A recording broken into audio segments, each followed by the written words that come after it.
Forget the relentless hype about massive megapixel counts, artificial intelligence processing, and neural engine upgrades. We have reached a critical tipping point in mobile technology, and Apple has quietly admitted a hard truth. Software alone simply cannot fix the inherent flaws of the modern smartphone camera anymore. While the entire tech industry is distracted by flashy new apps and AI editing tools, a monumental and highly secretive shift is taking place deep within the global tech supply chain. And it proves one massive thing.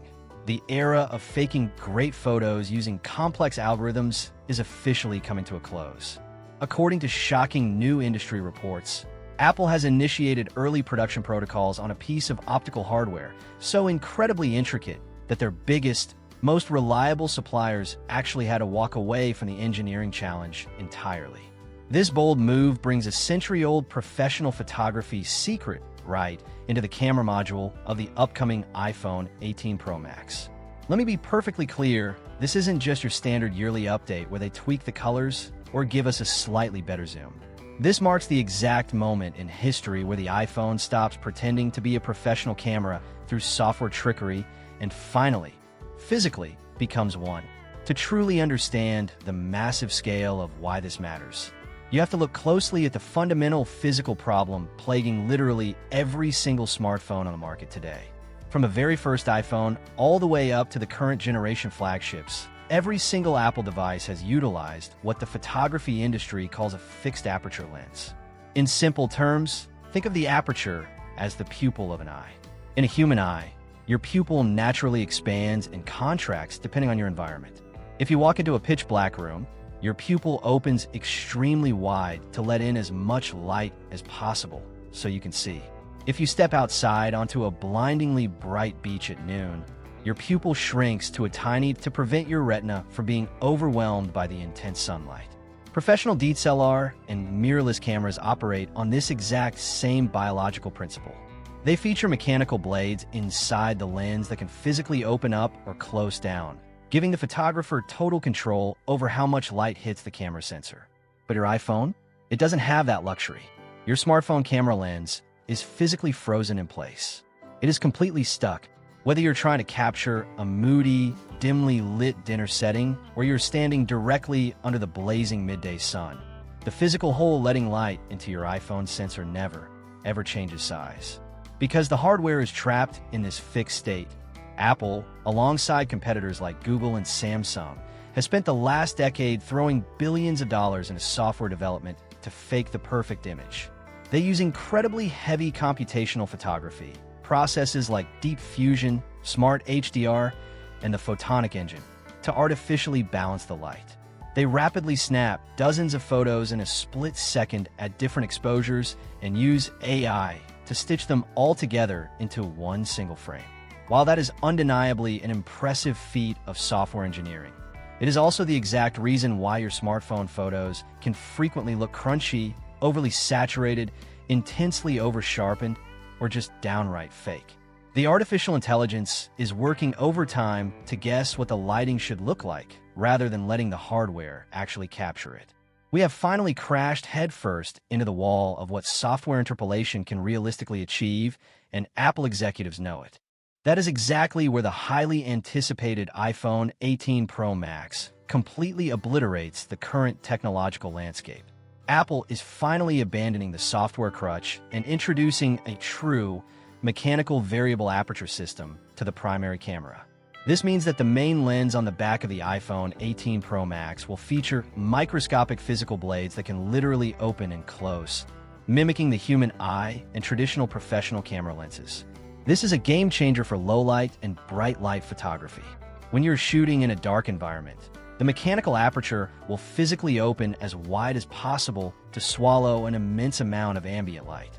This physical light gathering means the phone's processor won't have to crank up digital ISO, which in turn means you will get unbelievably clean, natural, and highly detailed nighttime photos without any of that ugly, grainy digital noise that usually plagues dark smartphone pictures. Now let's talk about where the real, undeniable magic of this hardware upgrade lies, which is the depth of field. We have all-utilized portrait mode on our phones. It's a fun feature where the phone tries to identify the subject and then relies on heavy code to artificially blur the background. But let's be honest, we also know its glaring weaknesses. Sometimes the algorithm completely misses a stray strand of hair, completely blurs out the edges of your eyeglasses, or makes the subject look like a bad, jagged Photoshop cutout pasted onto a fuzzy background. It never looks quite as good as a real camera. With the introduction of a physical variable aperture on the iPhone 18 Pro Max, that background blur, also known as bokeh, will happen entirely naturally through the bending of light in the glass lens itself. When the aperture opens wide, the physics of the lens will naturally isolate your subject and melt the background away. Your portraits will finally achieve that creamy, cinematic, highly professional aesthetic that software algorithms simply cannot replicate.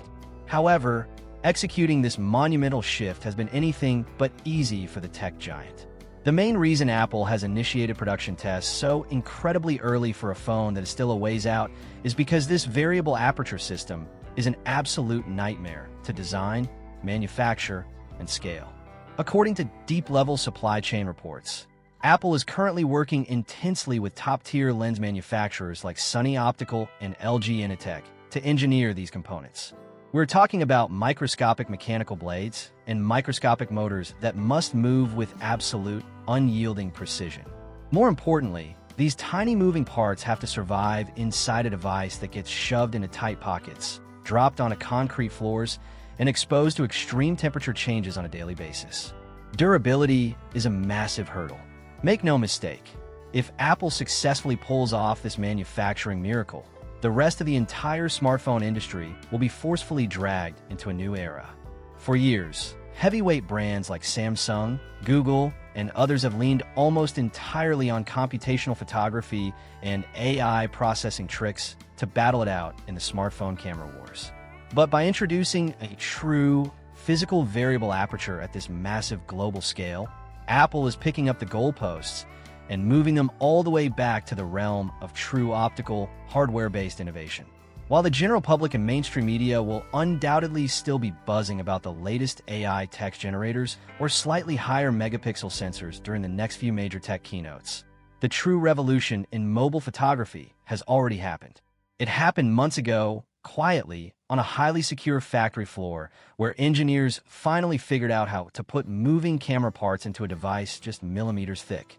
The exhausting era of the fake, overprocessed, AI-generated smartphone photo is finally coming to an end, and the glorious era of the true pocket-sized professional camera is just beginning. So, I pass the question over to you guys. What do you think about Apple completely ditching the software route and introducing a physical, mechanical variable aperture system exclusively to the iPhone 18 Pro Max? Are you excited to finally get rid of the artificial portrait mode blur? Or do you think the AI we have right now is already good enough for your daily photos? Let me know all your deep dive thoughts and opinions in the comment section down below. I read as many as I can. If you enjoyed this deep dive into the future of Apple's hardware, be sure to drop a like on the video and subscribe to the channel so you never miss an update on the bleeding edge of tech. With all that being said, thank you so much for watching, and I will see you guys in the next one.